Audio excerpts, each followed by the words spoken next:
Hi friends, target with Sonu 4.0 में आपका welcome है। आई होप आप अच्छे होंगे। ये वीडियो रहेगा एमपीटेड और सीटेड के लिए। तो जिन्होंने चैनल को सब्सक्राइब नहीं किया है, चैनल को सब्सक्राइब कर लेना। हमारा टारगेट रहेगा 30 में से 30 है।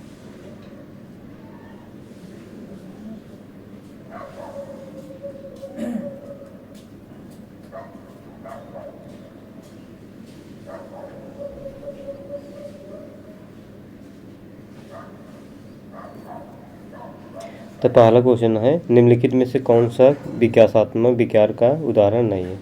आत्मविमोह, परम अस्तमक घात, और सी है पर अभिघात जे तनाव, और डी है न्यून अवधान सक्रिय विकास।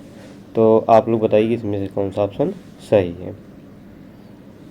इसमें ऑप्शन नंबर सी सही है, परम अभिघात जे तज तनाव। तो इसमें परम अभिघात तनाव एक चिंता विकार है जो आघात के बाद विकास होता है। इस तनाव का विकार व्यक्ति भयंकर रूप से भयभीत रहता है और अक्सर दर्दनाक अवस्था तक पहुंच जाता है। दूसरा है, निम्नलिखित में से के अतिरिक्त सभी वातावरणीय कारक विकास को आकार देते हैं। ये है पौष्टिकता का गुणवत्ता, और बी है संस्कृति, और सी है शिक्षा का गुणात्मकता, और डी है शारीरिक गठन। तो आप लोग बताइए कि इसमें से कौन सा ऑप्शन सही। इसमें ऑप्शन नंबर डी सही, शारीरिक गठन। तो शारीरिक गठन अतिरिक्त सभी वातावरणीय कारक विकास को आकार देता है। शारीरिक गठन विकास को जैविक कारक होता है। तीसरा है, निम्नलिखित में से कौन सा बाल विकास का एक सिद्धांत नहीं है? ऑप्शन है सभी विकास एक क्रम का पालन करते हैं, बी है विकास के सभी क्षेत्र महत्वपूर्ण हैं, और सी है सभी विकास परिपक्वन तथा अनुभव की अंतःक्रिया का परिणाम है, और डी है सभी विकास तथा अधिगम का एक समान गति से आगे बढ़ता है। तो आप लोग बताइए कि इसमें से कौन सा ऑप्शन सही। इसमें ऑप्शन नंबर डी सही है, सभी विकास तथा अधिगम एक समान गति से आगे बढ़ता है। तो सभी विकास तथा अधिगम एक समान गति से आगे बढ़ता है, यह सिद्धांत गलत है, क्योंकि अधिगम व्यवहार के उत्तरोक्त अनुकूलन की एक प्रक्रिया है जो कि विकास वृद्धि के फलस्वरूप शरीर के विभिन्न अंगों में आए परिवर्तनों को संगठन से है। 4 है, बालक का मानसिक स्वास्थ्य निर्भर करता है। तो ऑप्शन है विद्यालय पर, और बी है परिवार पर, और सी है समुदाय पर, और डी है इनमें से सभी पर। इनमें से सभी। तो आप लोग बताइए इसमें से कौन सा ऑप्शन सही है। इसमें ऑप्शन नंबर डी सही है, इनमें से सभी। तो विश्व स्वास्थ्य संगठन के अनुसार मानसिक स्वास्थ्य स्वच्छता की एक स्थिति है जिसमें किसी व्यक्ति को अपनी क्षमताओं को एहसास रहता है, जीवन की समान तनाव तथा समानता कर सकता है, लाभकारी और उपयोगी रूप से काम कर सकता है, और अपने समाज के प्रति योगदान करने की सक्षम होता है। यह समुदाय, परिवार, विद्यालय सभी पर निर्भर करता है।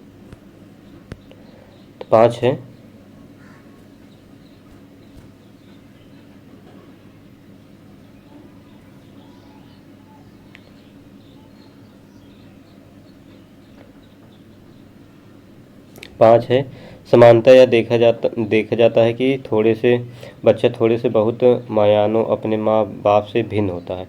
इससे किसी अनुवांशिक नियम के जरिए विश्लेषित किया जा सकता है। समानता, विभेद, अवनति, और डी है कीटाणु से जनन द्रव्य सिद्धांत द्वारा। तो आप लोग बताइए इसमें से कौन सा ऑप्शन सही है। इसमें ऑप्शन नंबर बी है विभेद द्वारा। बच्चे थोड़ा बहुत मायानों के अपने माँ बाप से भिन्न होते हैं। इसे अनुवांशिक के विभेद नियम से स्पष्ट किया जाता है।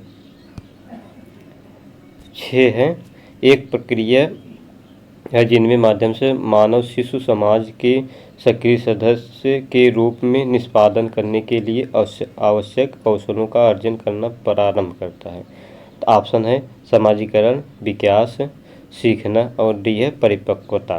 तो आप लोग बताइए इसमें से कौन सा ऑप्शन सही है। इसमें ऑप्शन नंबर ए सही है, समाजीकरण। समाजीकरण वह प्रक्रिया है जिसके माध्यम से मानव शिशु समाज के सक्रिय सदस्य के रूप में निष्पादन करने के लिए आवश्यक कौशल का अर्जन करना प्रारंभ करता है। 7 है कोलन निम्न में से किससे संबंधित? अभिप्रेरणा का सिद्धांत, बी है विकास का सिद्धांत, सी है व्यक्तित्व का सिद्धांत और डी है अधिगम का सिद्धांत। आप लोग बताइए इसमें से कौन सा ऑप्शन सही है। इसमें ऑप्शन नंबर डी सही है, अधिगम का सिद्धांत है। कोहलर अधिगम के सिद्धांत से संबंधित है। इसके सीखने अधिगम के सिद्धांत को गेस्टाल्ट अधिगम सिद्धांत के नाम से भी जाना जाता है और इसे सिद्धांत के ही पूर्ण कार सिद्धांत, समग्र सिद्धांत, पूर्णाकृत सिद्धांत, अंतर्दृष्टि सिद्धांत या सूझ का सिद्धांत आदि नामों से जाना जाता है। 8 है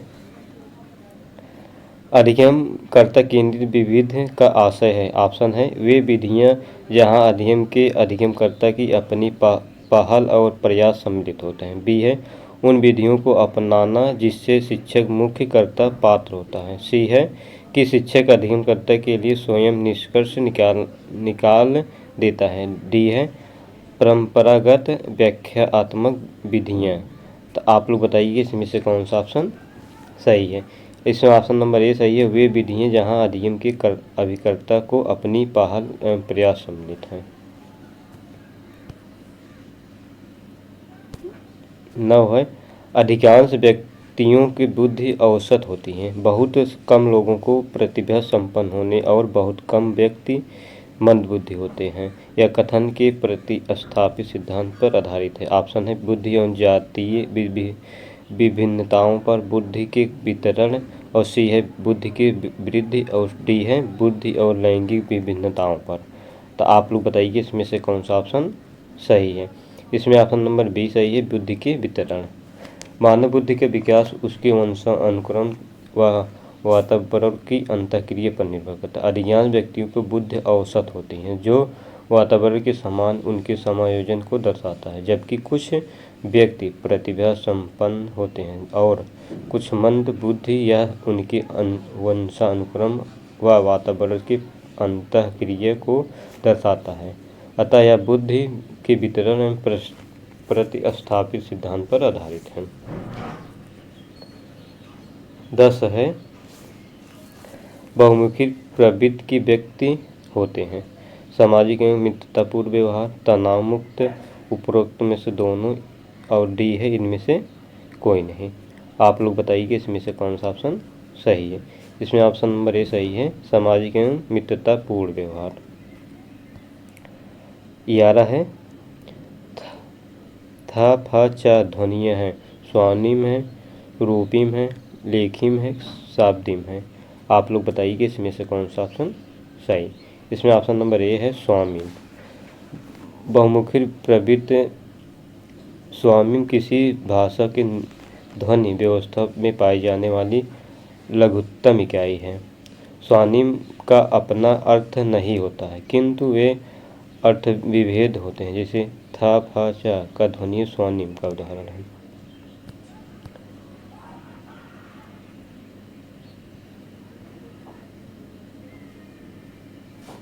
12 है भारत में बहुत से बच्चे विशेषकर लड़कियां विद्यालय में आने से पहले विद्यालय से वापस जाने के बाद घर का काम करते हैं। आपके विचार में इस संदर्भ में एक शिक्षिका का गृह कार्य के बारे में क्या करना चाहिए। तो ऑप्शन है शिक्षिका को ऐसे गृह कार्य देना चाहिए जो विद्यालय में कराए गए अधिगम को बच्चों को घरेलू जीवन से जोड़ता है और बी है शिक्षिका को सुनिश्चित करना चाहिए कि बच्चे अपना गृह कार्य पूरा करने के लिए सुबह जल्दी उठें और देर तक रुकें। सी है बच्चों के माता पिता के उनके गृह कार्य को पूरा करवाने के लिए ट्यूशन लगवाने के लिए कहिए और डी है उन बच्चों को कठोर दंड देना चाहिए जो अपना गृह कार्य पूरा नहीं किए हैं। तो आप लोग बताइए इसमें से कौन सा ऑप्शन सही है। इसमें ऑप्शन नंबर ए सही है, शिक्षिका को ऐसे गृह कार्य देना चाहिए कि विद्यालय में कराए गए अधिगम को बच्चों के घरेलू जीवन से जोड़ता है। 13 है, शिक्षार्थियों को बहुत विभिन्नताएं होती हैं, इनमें से किस किस के लिए शिक्षक को संवेदनशील होना आवश्यक है। तो ऑप्शन है संज्ञानात्मक क्षमताओं को सीखने के स्तरों पर आधारित भिन्नताएं, और दूसरा है भाषा, जात, लिंग, धर्म, समुदाय के विविधता पर आधारित भिन्नताएं। तो नीचे दिए गए उत्तर सही चुनिए। केवल ए, ना तो केवल, और ना ही केवल दो, और सी है केवल दो, और डी है एक और दोनों। तो आप लोग बताइएगा इसमें से कौन सा ऑप्शन सही है। इसमें ऑप्शन नंबर डी सही है।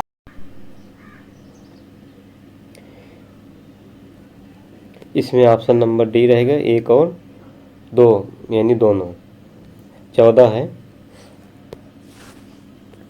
विद्यालय आधारित आकलन है। ऑप्शन है शिक्षार्थियों और शिक्षकों को अंगभीर और लापरवाह बनाता है, और बी है शिक्षा बोर्ड को जवाबदेही कम कर देता है, और सी है सार्वभौमिक राष्ट्रीय मानकों की प्राप्ति में बाधा उत्पन्न करता है, और डी है परिचित वातावरण से अधिक सीखने में सभी शिक्षार्थियों को की मदद करता है।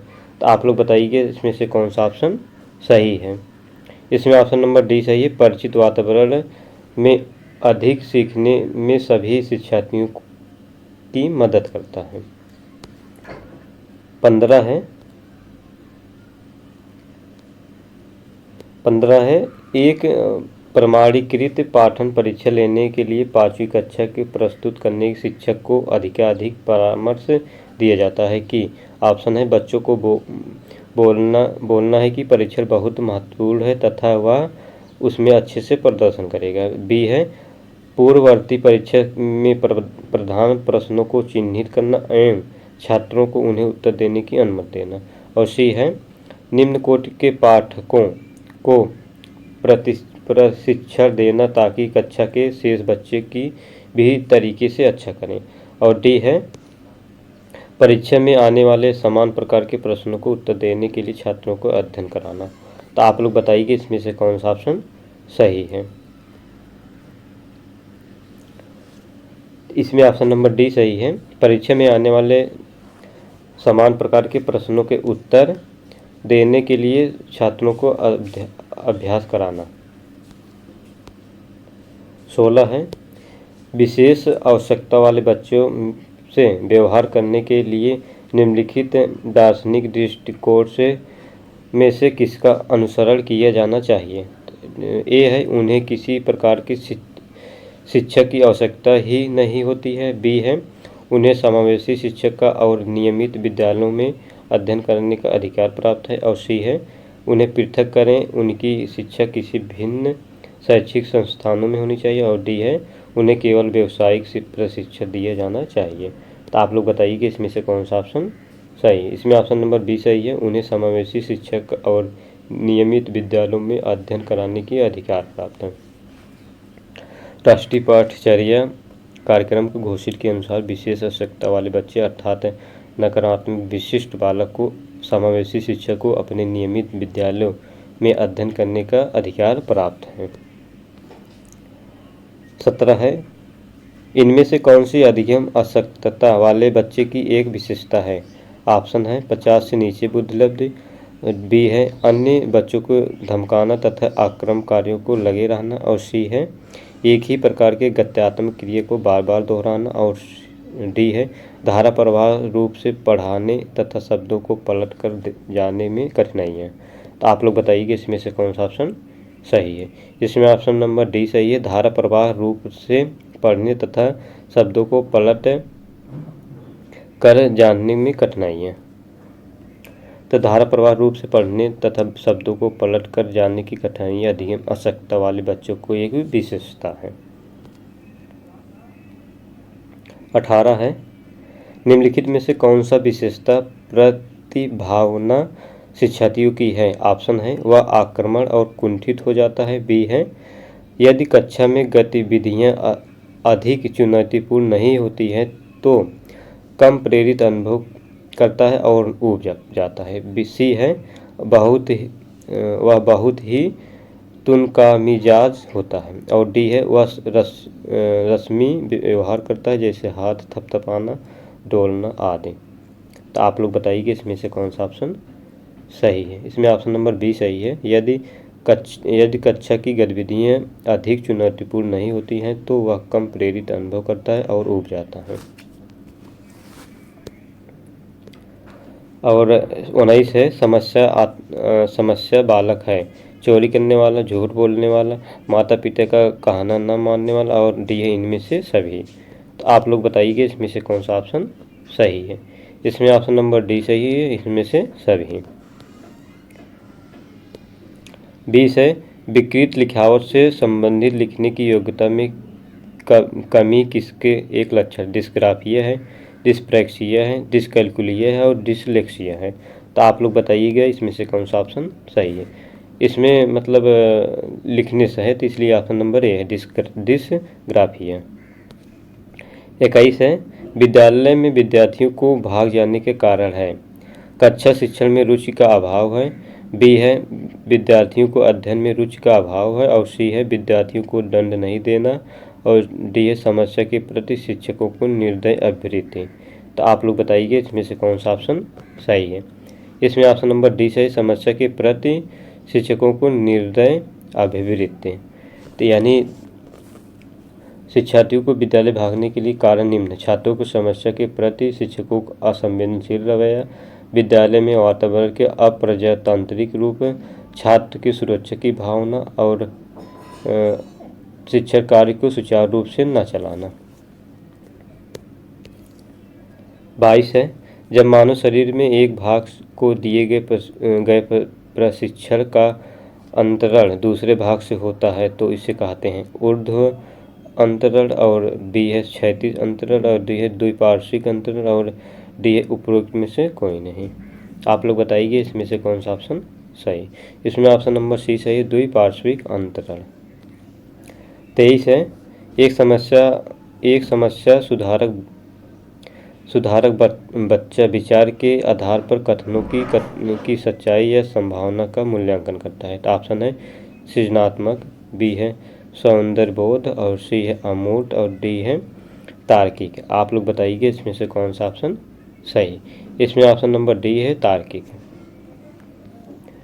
24 है रुचि का संबंध है योग्यता से, अवधान से, सी है ए और बी दोनों से, और डी है इनमें से कोई नहीं। तो आप लोग बताइए इसमें से कौन सा ऑप्शन सही। इसमें ऑप्शन नंबर बी सही, अवधान। तो मनोवैज्ञानिक क्रो के अनुसार रुचि वह आंतरिक प्रेरणा शक्ति है जो हमें किसी व्यक्ति, वस्तु या क्रिया के प्रति ध्यान देने के लिए प्रेरित करती है। इस प्रकार रुचि के अवधान के सीधा तथा घनिष्ठ संबंध होता है। 25 है मैकडूगलक के अनुसार प्रत्येक मूल प्रवृत्ति से संबंध होता है संज्ञान से, संवेग से, संवेदना से, चिंतन से। आप लोग बताइए इसमें से कौन सा ऑप्शन सही है। इसमें ऑप्शन नंबर बी है संवेग से। मैकडूगलक के अनुसार संवेग प्रत्येक मूल प्रवृत्ति से संबंध होता है। 14 मूल प्रवृत्तियों के 14 ही संवेग जैसे भय, क्रोध, घृणा, वात्सल्य, करुणा, कंस आदि। 26 है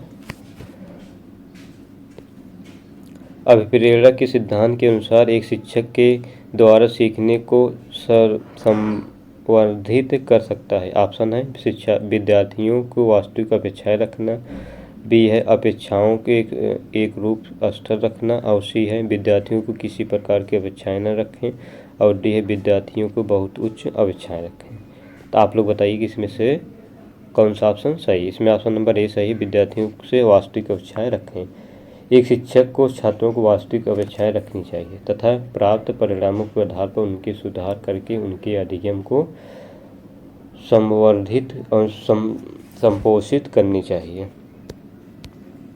27 है पढ़ते समय सामान्य कक्षा में अध्यापक का सर्वाधिक ध्यान किस मनोवैज्ञानिक तत्व पर होनी चाहिए।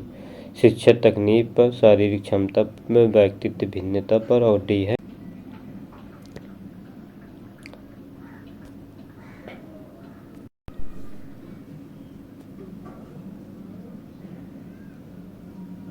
इसमें ऑप्शन नंबर 27 का सी रहेगा, व्यक्तित्व भिन्नता पर।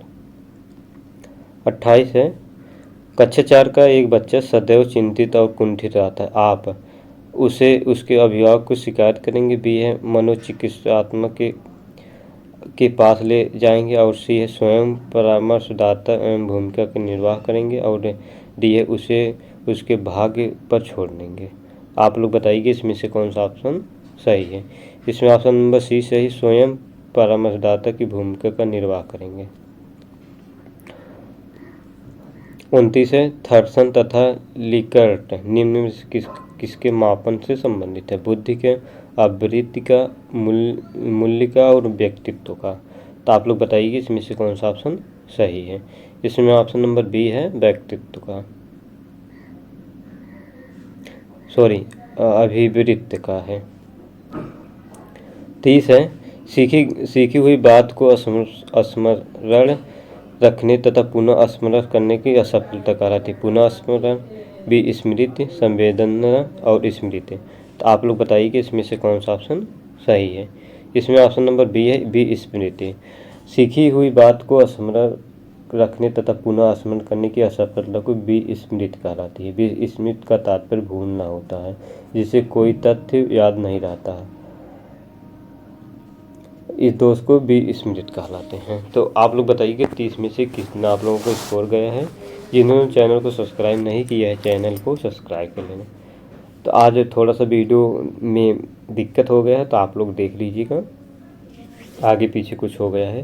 तो थैंक यू, जय हिंद, जय भारत।